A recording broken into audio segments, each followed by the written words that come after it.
Hey, thank you for joining us for this series all about meaning. We're answering the question, where do you find a meaningful life? It's the second part of our study in the book of Ecclesiastes. And before you go, make sure to check in. You can do that at branchlife.church at any time. Thanks again for being a part of this series. I hope that you'll watch all the way to the end of this talk, and I'll see you there.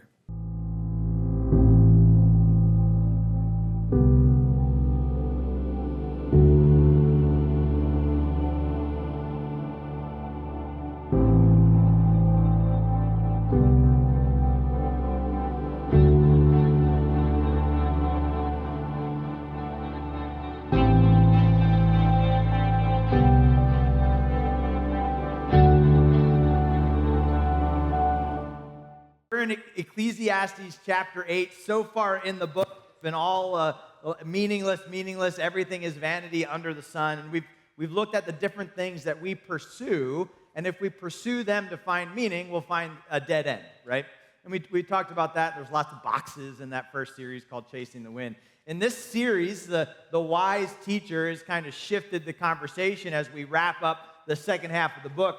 To show us where there is meaning here under the sun, wisdom principles for meaning, because what we've learned, right, is that under the sun it's vanity, but that sixth sense, that thing that's above the sun, faith, does give us meaning here in this life that God has designed for us. Next week is Mother's Day, and so we're very, very excited about Mother's Day. I want to give you a couple of heads up. Typically, Mother's Day is a full day. Here at Branch, this service will likely be full. So if you're coming to the 9:30, come early, grab your coffee, get a place to sit. If you can come to the earlier service or the 11 o'clock service, we'd encourage you to do that as well. I know that there's a lot of different plans on Mother's Day. There'll be a place for you to get your pictures. Moms are getting little gifts that are here, and we're excited to celebrate Mother's Day together, and we're glad that you can be here. If you have your journals, we're going to go to page 3 CPO. In your journal. I'm sorry, R2D2 is the page we need to go to. May the 4th be with you. I was told not to make any jokes about Star Wars today, and I meant page 30. That's the page we're going to be on together.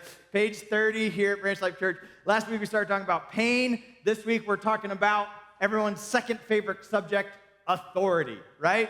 We're talking about authority. We all love the idea of authority. We all love the idea of submitting and obeying and behaving and following authority. And that's the conversation that King Solomon jumps into this chapter on page 30 of your journals. And in this chapter, the question that we're asking today is, who is in charge? I want you to think about this as we kick things off. I want you to think about your home dynamic, right? And if I would say, who is in charge of your home, who would you point to, right? You have a couple of options. You have mom, you have dad, you have kids, you have the oldest child, the middle child, the youngest child, right? And on the count of 3, I want you to point to the person who is really in charge of your home. Ready? 1, 2, 3, point. Now, if you're in charge, I want you to take their finger and point it in the correct direction, all right? Like, let them know, like, if they didn't get this right. Speaking of kids, I think we have a kid. Is Brooke still in here, or did she leave? Brooke, is it your birthday today? Aw. Do you want to stand on your chair and let us all sing to you? No? But can we sing anyway? Happy birthday to you. Happy birthday to you. Happy birthday, dear Brooke. Happy birthday to you. Brooke told me to do that, and she's in charge, all right? So that's exactly what happened today. I was just following instructions, just doing what I was supposed to do. Now, you're pointing at the person who's in charge, right? Now, think about this. Who's in charge at your business, right? So if you're a business, maybe you're the CEO, CFO, maybe you're the manager, maybe you're the direct report, maybe you're the janitor at your business. Who's in charge at your business? Think about that, right? And just think about who you would point to. In the classroom, who's in charge? Is it the teacher? Is it the teacher's assistant? Is it the students, right? The loudest student, the quietest student, the principal who's not even in the room? Who's in charge in the kitchen? Are there too many chefs in the kitchen, right? Is it the sous chef or the chef or whatever it's called when you're number 1, number 2? Is it the people doing all of the actual putting the ingredients together and making the meal? Who is in charge?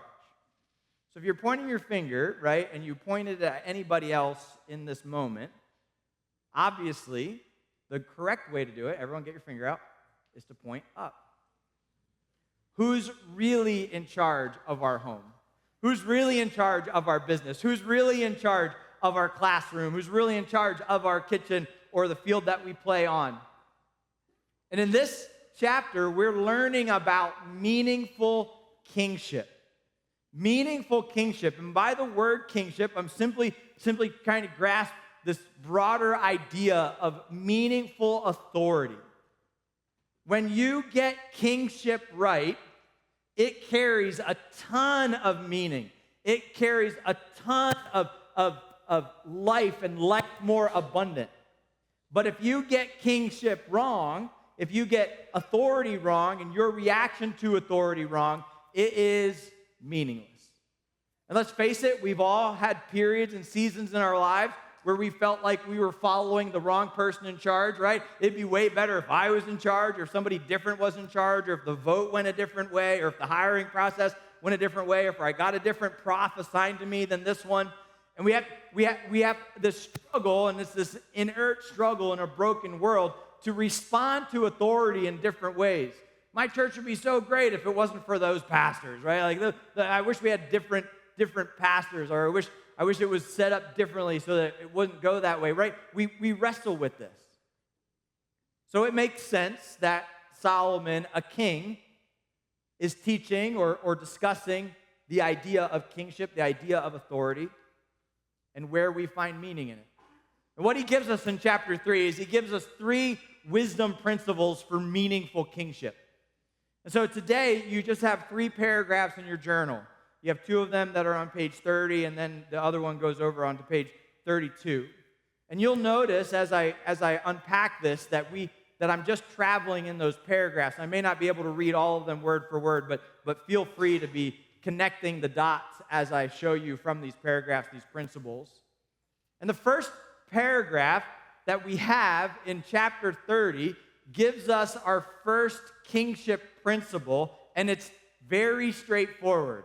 We are to, wisdom says, follow our God-given leaders. Wisdom says that we are to follow our God-given leaders. Now, does anyone find this ironic coming from the king? Any good king is going to be like, you need to follow the king. Any good pastor, you need to follow the pastor. Any good teacher, you need to follow the teacher, right? We need to follow our God-given authority, and that's super easy to do when our God-given authority is awesome, right? Like, it's great when we agree with them, when we get along with them, when we voted for them, when we agreed to work under them, and when it's awesome. This is an amazing principle to follow. Of course I'm going to follow my leaders when they're good, but when our leaders are terrible, well then, do we have to follow our God-given leaders then? So the question that we have is, how many of our leaders are God-given, and therefore we have to follow them, and how many of our leaders are not God-given, and therefore we don't have to follow them? So if I have a boss who is just unethical, and he cuts corners, or I have a coach that just is there for the ride, and he wants the paycheck at the end of the day, and doesn't really care about the team, and doesn't really care about, they've checked out and they're unethical. If they're unethical, they must not be from God, so therefore we don't have to follow them, right? And we'll start to kind of play this game in our minds. If it wasn't my prof that I signed up for, everyone knows when you're signing up for classes what profs to avoid, right? And what profs to sign up for. You know which one are the harder ones, which one are the easier ones. You wanted to sign up for the easier one, but their class was full because you signed up late, and now you're getting the hard prof, and you're like, well, that's not the one I picked, so therefore that's not from God, so I don't really have to follow them, right? It wasn't, or that's not the one I voted for. I didn't vote for that president, so I don't have to follow that president. Not my president, right? And so they're gonna be not from God, so how do we figure this out? How many of our authorities in our lives are from God, and how many are not from God? Ecclesiastes chapter 8 says this: keep the king's commands because of God's oath to him. How many of our authority comes from God, and how many of our authorities do not come from God? Here's the king. He's saying you got to keep the king's command. He was surrounded by all kinds of other kings. All around him were terrible, horrible, evil kings that did terrible, horrible, evil stuff. And sometimes they would attack him, and sometimes they would rob from him, and they would attack other countries, and they would do horrible things to other people, and they were pagans, and they were wicked, and they were evil. And what Solomon didn't say in this passage was obey this king. He said, obey the king, whatever king you have. How many of our authorities, what percentage of our authorities come from God, and which percentage of our authorities do not come from God? You know what the answer is? 100% come from God.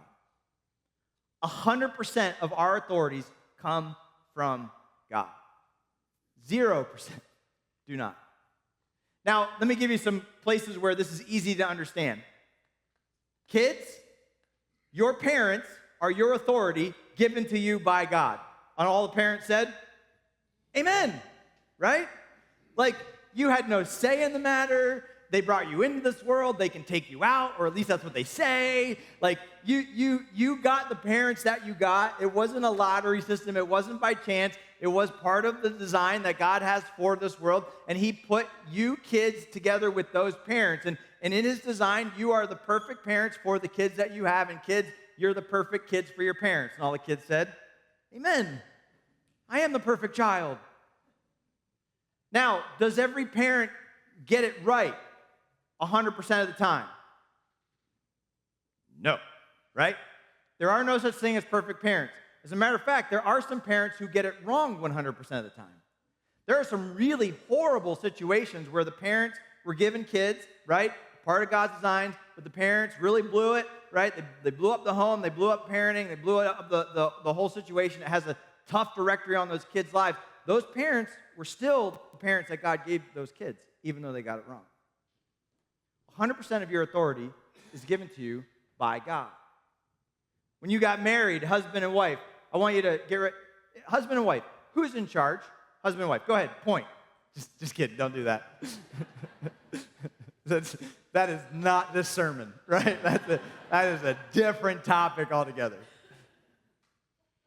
You have each other, right? And even though you chose it and you fell in love, and in some countries it was appointed, right? Still, you have this God-given relationship, husband and wife. That's been designed by God. The boss that you work for, the coach that you play under, the person that gives you those lessons, the principal in your school, the governor of your state, the president, or the king, or the dictator, or the czar, or the emperor of your country is given to you by God.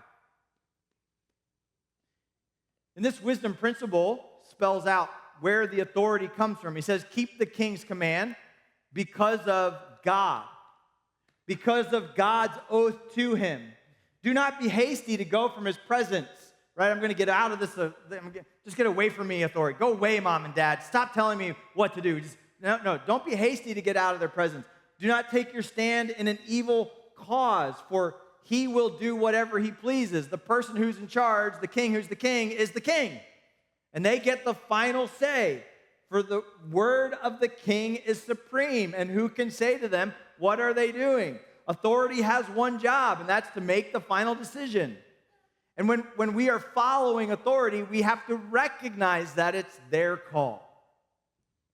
And whoever keeps the command will know no evil thing. How about that for a principle?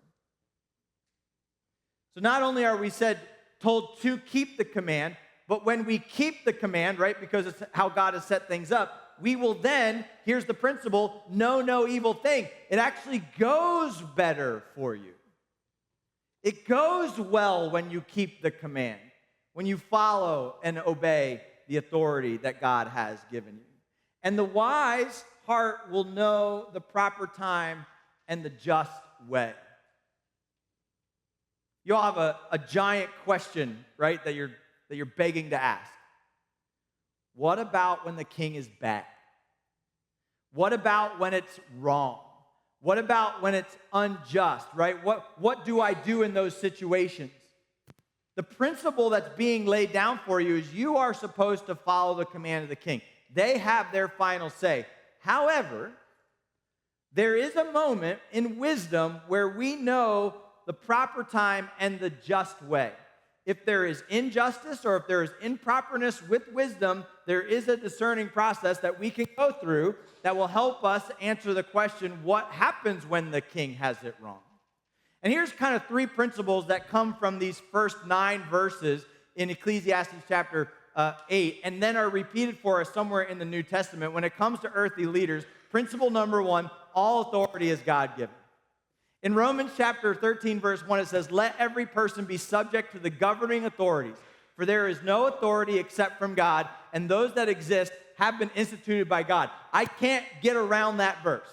I can't get you any other way into understanding who puts our authorities, our kings, our governors in place. Is it our democracy? Is it chance? Is it the bloodline of the king? Is it the most powerful general who took it by military force? Ultimately, in the end, all of it's under God.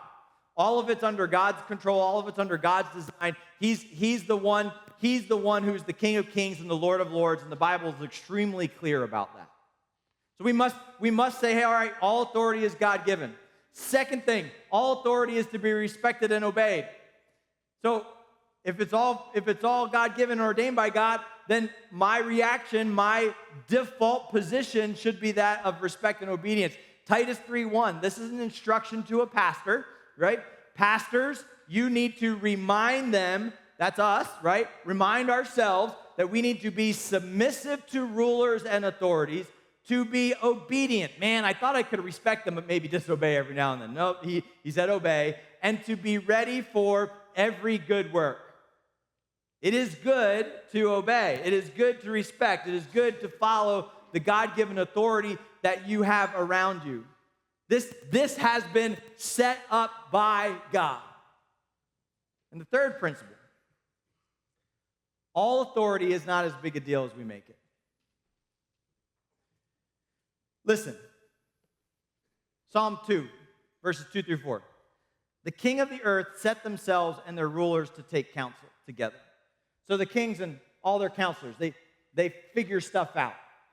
They have their cabinet meetings, and they have their war room meetings, and they have their czar meetings, right? And they get together, and sometimes they choose to go against the Lord, and they go against His anointed, like they'll go against Christians.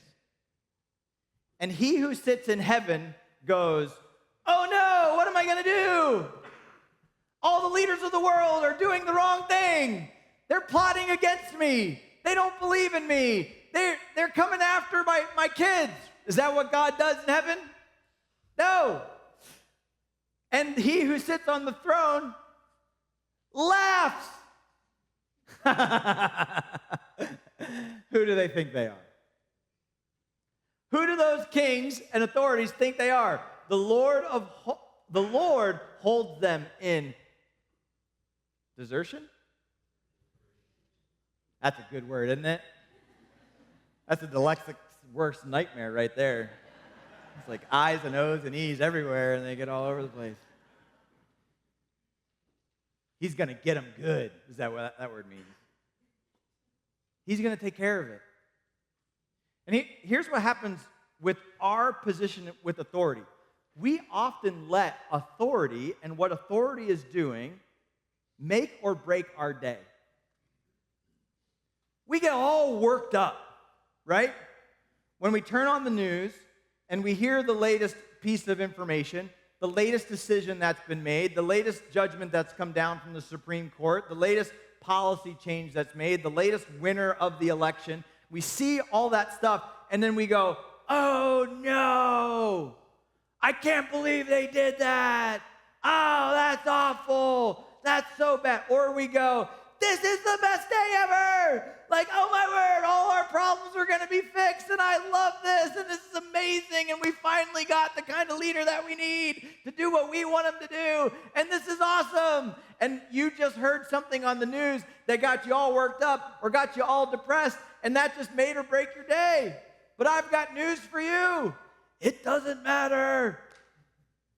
It doesn't matter what one guy does in Washington, D.C., millions of miles away. It's probably going to change 24 hours later. There's going to be a new leader 10 years down the road. There's going to be other decisions and other rulings and other things that happen. And you make and break your emotion in your day based on the news of the day, based on the reaction of the authority of the day. You're making a mountain out of a molehill.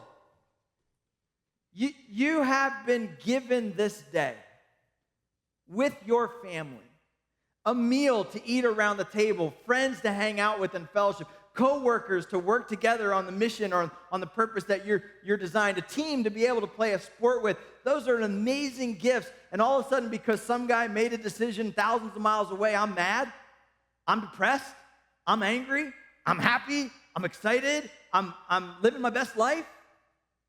Winston Churchill, a really good leader, said life is 10% what happens to you, ready for this? 90% how you react to it.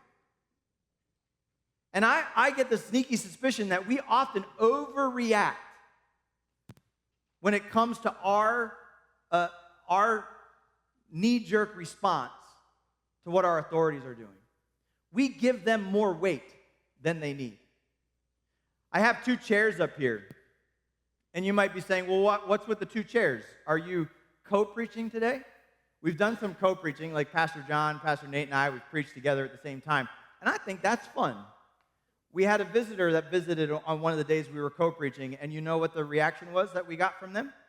I think that's weird, right? That's what they said. So, like, okay, just go with it. But did you know that even if I'm co-preaching, there's not just 3 of us up here, 2 of us up here on the platform, there's always 3? When I'm preaching by myself, did you know that I'm never by myself? That there's always 2 people that are preaching? I spend a significant amount of time as I prep for these sermons and as I organize things, talking to God and saying, God, I want you to speak.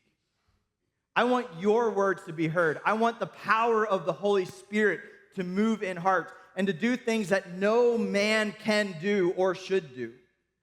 I never want to be alone on this platform. And so today I thought I would try to give you a visual aid of sort of what takes place, right, anytime I'm preaching. And God forgive me that the bear is representing your presence here today. But let's just make this understanding that I'm never preaching alone, that God is always on the platform with me. He's always here watching me. Did you know that there was a bear sighting in Stowe this last week? How many of you knew that? How many of you have been tracking the bear? So what's happening is there's a bear walking around Stowe, and people are taking pictures, and they're saying where the bear is and when, and like these Facebook accounts are up tracking the bear in real time. Because there's a bear in the neighborhood, right?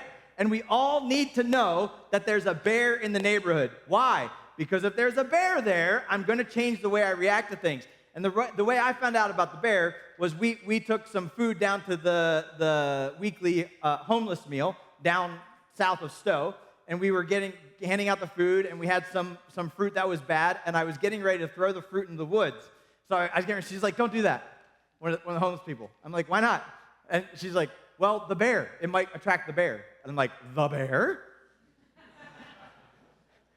They pull out their phones, they're like, look at the bear, it was here. And then that moment, like an hour ago, it was like 4 blocks away, up and so it was like, it's up there, and we don't want apples out where we're hanging out, because the bear might come down. And because of the presence of the bear, we changed and made some decisions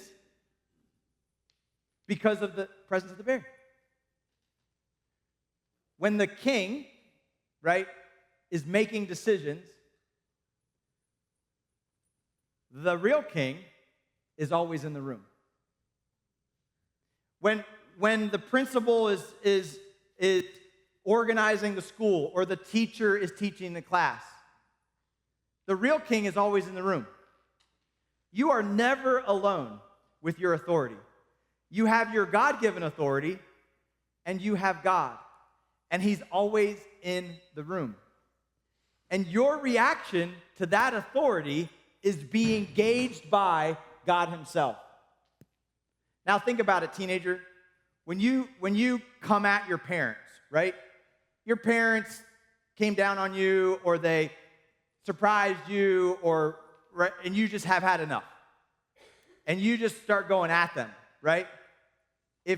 If I would ever go after my mom in my house and my dad was in the room, I would die. Because he would kill me. You understand? Like, that's a line I couldn't cross. So I couldn't call my mom a name. I couldn't sass off. Like, I was just, oh, yes, ma'am. All right, ma'am. That's what's going to happen, ma'am. Can you believe it, son? Okay, mom. Right? If dad was always in the room, I'm going to treat mom differently. This is the authority, right? But the real authority is always watching. God is saying this about our authority. He's set it up. They're making decisions, but he's always watching. He's watching your reaction. Yes, I've got to obey them, but he is also watching your overreaction. What they do is not as big a deal as what he does, and as big a deal as he is. Look at Ecclesiastes chapter 8, verse 6. It says, "For there is a time and a way for everything, and although man's troubles lie heavy on him, for he does not know what it will be or what can tell him how it will be. No man has power to retain the spirit or power over the day of death." There are some things that our human authority do not have the power to do. And they do not have the power to beat God. They do not have power over our souls. They do not have power in the spiritual realms. They are limited. They don't have the power to know the future and to see the end of days. They weren't there when it was created. They aren't there and already know the ending and are present in it. Only God has that power. And so we must constantly be giving ourselves this balance check in our life. Am I overemphasizing or allowing myself to overstate the presence of the authority in my life? Does it have too much control over me? And am I not giving God enough control? You see, in this first section of Ecclesiastes, and it's going to get played out through the rest of the chapter, if we were going to wind this up into a principle about meaningful kingship simply is this. It means that we respect our kings, but we revere our God. Meaningful kingship says we must respect our kings, but we revere our God. I'm going to respect my teacher. I'm going to listen to my teacher. I'm going to listen to my coach. I'm going to give them the proper respect and honor that they are due. I'm going to honor my parents. And it comes with a promise of a long life when we honor our parents. I'm going to make sure that I obey my parents, that I follow my parents. I'm going to honor my governor. I'm going to respect my president. Even if I didn't vote for them, they're going to hold a position of respect because that's what God has asked me to do. However, I will only revere my God. God will get my reverence. God will get my worship. God will get my heart. God will get my emotions. God will get my everything. God will be the biggest thing in the room. And if I can respect my king and revere my God, well, then it goes well with you. And the question that you're asking yourself is simply this. What about those wicked leaders? Pastor Josh. If God put all leaders in charge, that means that God put Hitler in charge. That means God killed millions of Jews. Is that how this works? What if I was in Germany and Hitler was the king, was the person in charge, the president? I forget what he was called. Would I have to follow him? Is this principle? What happens when there are wicked kings? And to say that God gave us Hitler and Hitler killed the Jews, therefore God killed the Jews, that's bad theology. That's not what this passage is unpacking for us today. Does God ever want us to sin? Is it ever God's will to sin? No, never.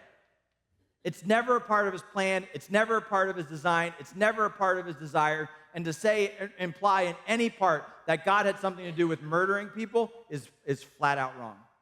He is against it. He doesn't want it, and he is not giving that permission or power. Yet, the positions of authority that God created, evil men get into. The positions of authority that God created, evil men get into. Why? Because we live in a broken world. And even our kings are broken. Even our parenting is broken. Even our hearts and our mind is broken. And God is working to fix this brokenness, but he has given us this season, right, where we live in a broken world. But God so loved the world, the broken world, that he gave his only son, that whoever believes in him will not perish, but have everlasting life. And so the presence of evil kings or evil leaders is a reality that we have to deal with. What's my responsibility if I find myself under an evil king? In Ecclesiastes chapter 8, it says this, all this I observed while applying my heart to all that's done under the sun. When man had power over man, it is to his hurt. So what Solomon noticed is when man was in control and man had power, that it led to hurt. Often there was a result of man having power, man hurting man. Why? Because broken people leading broken systems break more people. And so that's to his hurt. Then I saw the wicked. He saw the kingdom over there that was doing human sacrifices. He saw the kingdom over there that was putting people into slavery. He saw the kingdom over there that was invading and taking from and raping and pillaging. He saw that wickedness. And he was saying to them, God, get him. God, stop him. He saw man hurting man. And he said, the sentence against the evil is not executed speedily. In other words, God never works as fast as we want him to. And Solomon noticed this. Like, why is God not just sweeping down right now and fixing all of our problems and getting rid of all the evilness and all the wickedness? And in the broader scheme of God's plan and God's design, he has given us this thing called free will, and he's given us time to work out that choice, to choose him. God is not creating robots. He's creating people who should want to seek him and find him. And he's giving us time to seek him and find him. He's giving your neighbor time to seek him and find him. He's given your family members time to seek him and find him. And in the time that he's given us, evil men are doing evil things. And I wish it was sooner. I wish he was getting rid of these evil things faster. It may not be fast enough for me, but listen, it will be done. God will execute his judgment on evil. They will get what they deserve. It may not be when I want it, but it will happen. The heart of the children of man is fully set to do evil. The heart of the children of man is fully set to do evil. So what do we do with the reality of evil and evilness and evil leaders? Earthly leaders, principle number 1. Wicked leaders are inevitable. We see from that passage that they're inevitable. Think about this. Matthew chapter 2, verse 16. Then Herod, when he saw that he had been tricked by the wise men, became furious, and he sent and killed all the male children of Bethlehem. This evilness is a part of Jesus' own story. Do you know that all the other boys that were born at the same time and in the same town of Jesus were murdered? All of them. And if Jesus was ever going to swoop in, right, and take care of some really bad stuff and he's going to say, nope, I'm not going to let that happen. It can't happen. It won't happen, not on my watch, right? Like, this would be the moment. But even Jesus himself experienced evil man being evil to other men. Even Jesus himself was present in this reality. Why? Because it's not time yet. We still are in this season where broken people in a broken world, and God is giving us time to choose him so that we can be healed one heart at a time. And so evil is still playing out in the heart of every man, and it is present even in these leaders. Jesus himself experienced this very reality. The second thing is that there is no such thing as a perfect person. The only perfect king is Elohim. In Ecclesiastes chapter 8, the word for God can be translated in the Hebrew the word Elohim. It's an incredible word. This word Elohim, or this name for God, means majesty.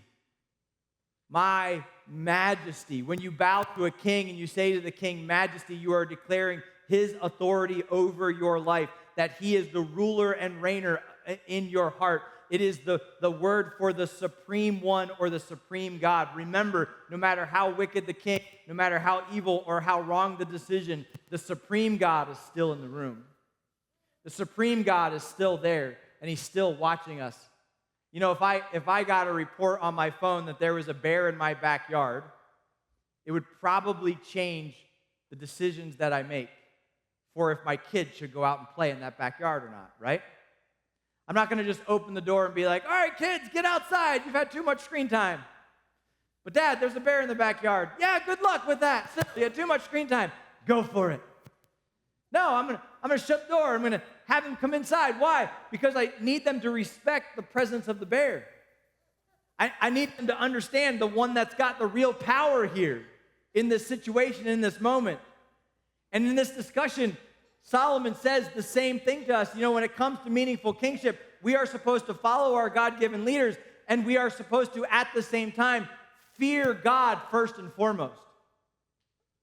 We're supposed to fear God first and foremost. The decisions that I make should be made on the basis that God is present with me in the room. If I was going to take a picture of where God was and put a timestamp of when he was there, guess what? It would be a picture of every place and every moment of every day. Because he's always there. He's always present, and he's always watching. Now, that might be terrifying for you, right? Because if God is always watching, that means he's there in my living room when I'm watching that movie. That means he's there in my house when I'm having that argument with my wife.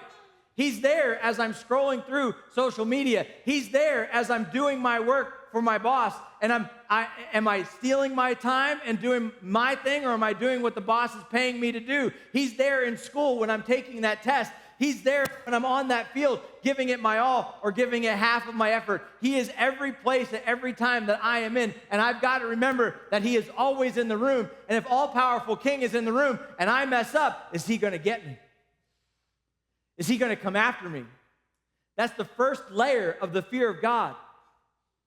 That's the first understanding of like, I've got to recognize the all-powerful God is in the room so that I make better choices with my life. Look at Ecclesiastes chapter 8. Yet I know it will be well with those who fear God because they fear before him. The fear of God is the beginning of what? Wisdom. The fear of God is the beginning of wisdom. And if I want to make wise choices, what I need to recognize is that God is always in the room with me. He's always preaching the sermon with me. He's always there. Now, on one level, I can be scared of that, like Dad's in the room when I'm talking back to Mom. But on the other level, on a deeper level, I can realize that the all-powerful God of the universe is in the room. And when the king is going the wrong way, when the president's making the wrong decision, when the boss is cutting corners, when I'm being threatened or they're coming after me because of my faith, when there's a challenge, when there's something that's happening, that I have in the room with me the all-powerful God of the universe, and when it feels like my world is falling apart, I can be protected by this bear. I can be protected by God. I know that he is not only watching my back, but that he has my back. And if you know that the God of the universe has your back, well, then now there's no stopping you. That's the beginning of wisdom. That's how you learn how to balance the authority in your life. And when we get out of balance with the fear of God is when we start getting into trouble. Pastor J.D. Greer says this, that behind every other sin is the sin of idolatry. Behind every other sin is the sin of idolatry. If I'm lying, if I'm cheating, if I'm stealing, if I'm giving into lust, or if I'm overeating, if I'm doing all the things that the Bible lists and tells us is sin, well, the root of that, the reason I'm doing that is because God is not on the throne. That I have raised something else to the level of God in my life. And that has surpassed God in my heart. Idolatry, as defined by Pastor Tim Keller, is simply this. An idol is anything more important to you than God. Anything you seek to give you what only God can give. Anything you should lose, if you should lose it, your life would hardly feel worth living. And maybe for some of us, we've allowed our hearts to be given over to other things. If you're willing to sin to get something, then God's not on the throne.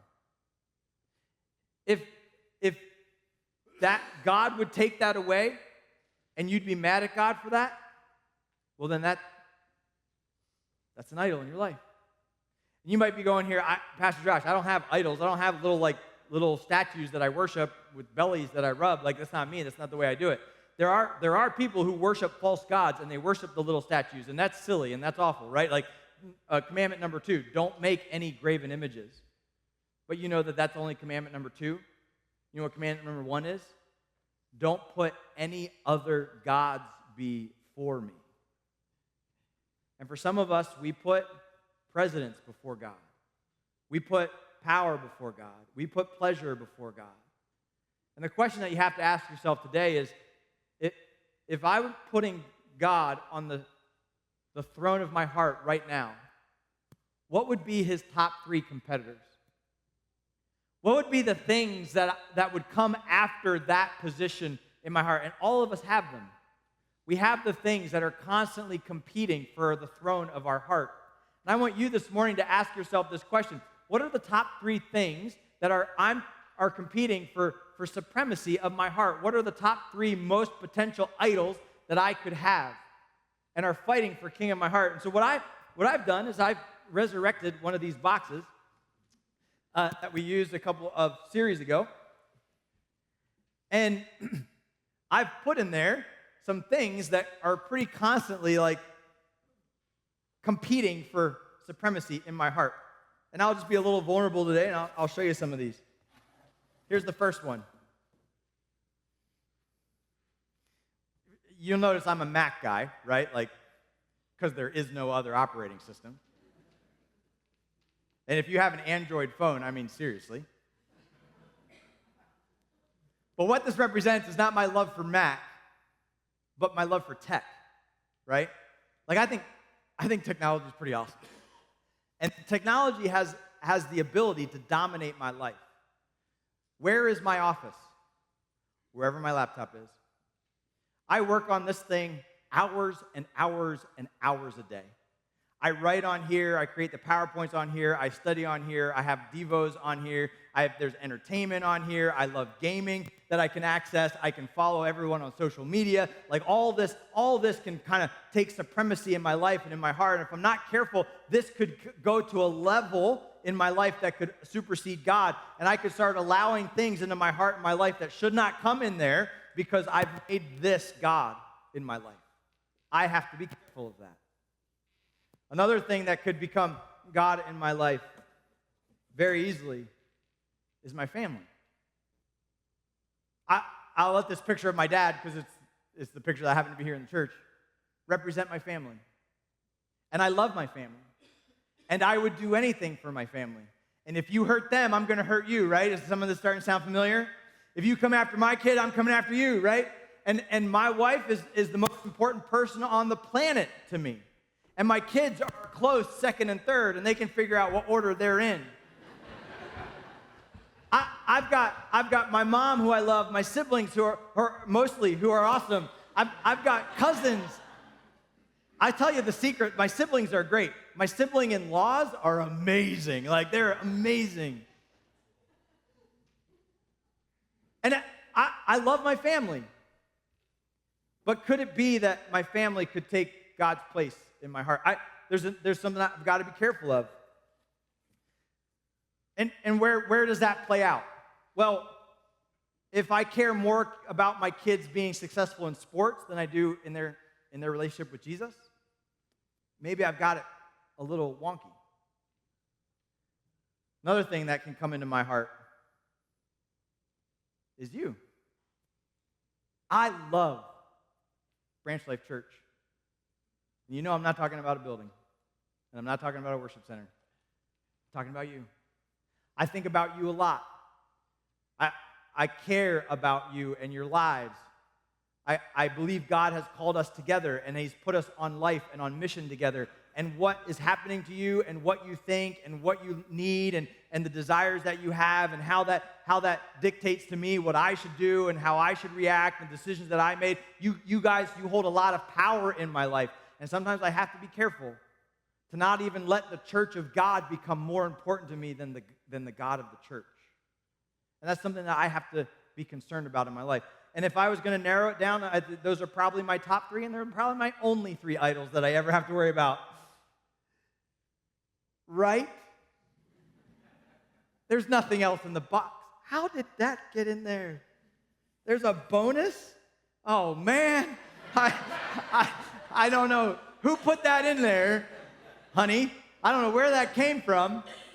Yes, I have an addiction issue, but yes, even an addiction issue can show you something that could become more important to you than God. If I have to use anything else from God to cope with the things in this world, maybe I've got an idol problem in my life. Man, I want to drink that right now. So ask yourselves, talk about it with your family. What are your top three, and how do you keep God on the throne in your life? And lastly, in the time that's away from us, I just want to, as we close, think about this third principle for meaning kingship, and it's simply this: thank God that life's not fair. We need to thank God that life's not fair. Now, we all have the sense of fairness and justness in our lives, and we want life to be fair. How many of you know somebody who is entitled? Let me define entitlement, and then I'll ask the question again. Someone who thinks they deserve stuff that they don't actually deserve, right?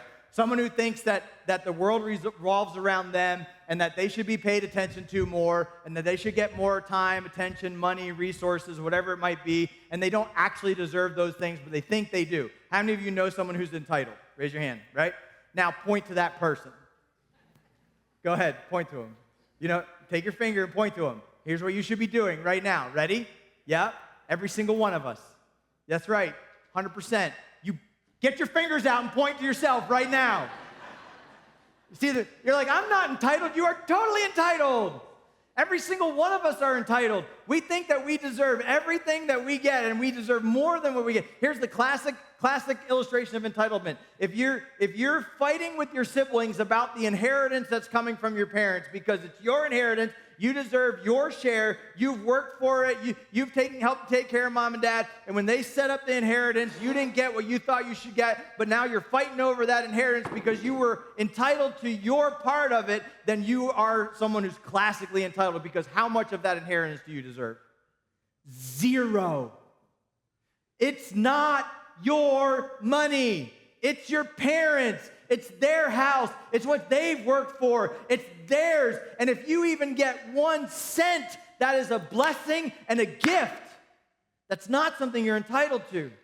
But we walk around this planet like we're entitled to absolutely everything that's gone around is happening. We want more than what we've already been given. Listen to me. You do not want what you deserve. You do not want what is fair. Because you are a dirty, rotten, evil sinner. You have distanced yourself from God. You have made choices that are sinful choices. And if you got everything you deserve, honestly, you and I deserve the same thing. And we deserve to die and go to hell. That's what we deserve. But God so loved the world that he gave his only son. We didn't deserve it. That whoever believes in him will not perish, die, and go to hell, but live everlasting life, forever, a new heaven, a new earth. You have been given access to glory. You've been given access to God. You've been given access to new life and abundant life here on this earth. You are alive and well. You are breathing because God is allowing it. He's in control, and He's given you the gift of life. Thank God. Thank God that life is not fair. You see, if you're here today and you've never accepted Jesus as your personal Savior, I want to say to you, He's given you a good deal. And today, you can take that deal. You can trade your sin, right, for salvation. And if you've never done that, if you've never accepted Jesus, even in these moments, I would encourage you to have that conversation with God. Say, God, I'm in. I'm sorry for my sins. I believe Jesus died and rose again for me, and I want to accept the free gift of salvation. I want to spend eternity in heaven with you. But in this world, right, here's what we see in the closing of Ecclesiastes. Do righteous people suffer? Yes, absolutely. Is that fair?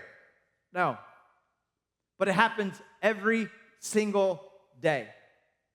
Do wicked people prosper? Yes. Yes, they do. I'm infuriated that anybody would get rich because of pornography. Filth. Taking advantage of people.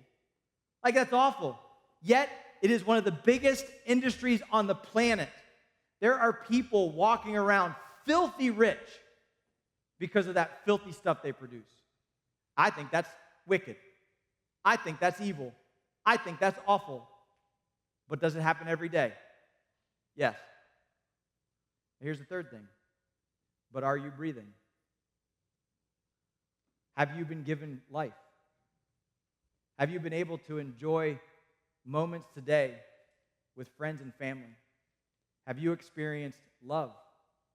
Have you been able to see the beauty in a flower on a spring day? Have you been able to hear the voice of God? Have you been able to enter into His presence? Have you been able to worship Him? Are you alive? Well, then, yes. Well, thank God life's not fair. There will be a day when God will bring full justice to this world, and everyone will reap their true reward except for the children of God, for they will be redeemed.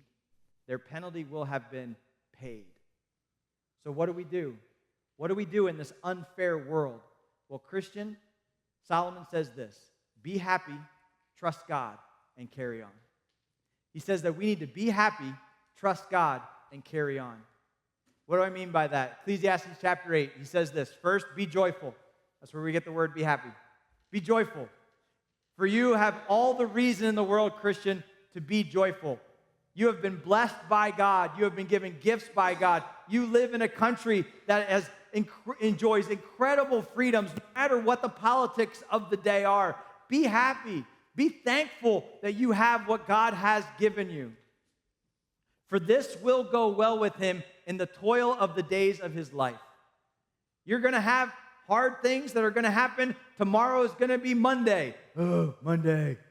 Back to school, back to work, back to the workout plan. It's Monday. Be happy it's Monday. You get another Monday, right? This is how it works. Like, be joyful about that. Don't be complaining in it. Then I saw the work of God.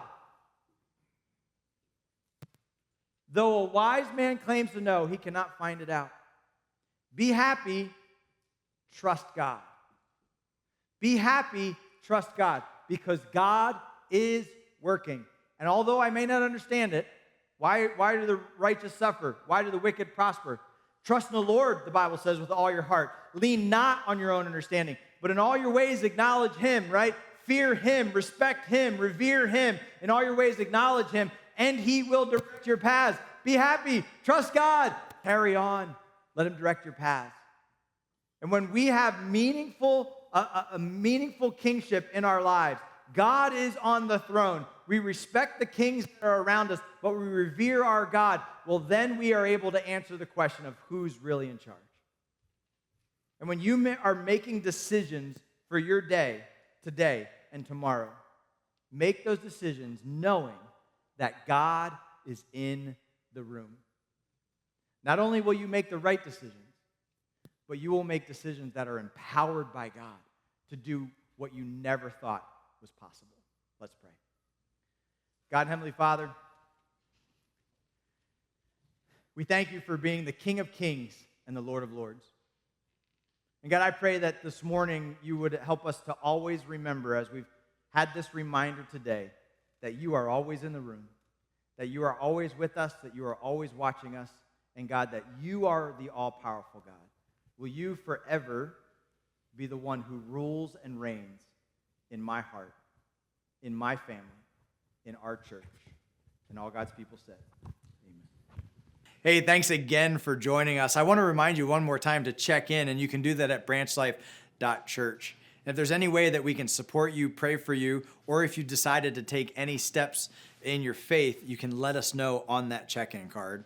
And I hope you'll join us again next time. And if you're local, we'd always want to invite you out to branchlife.church live and in person.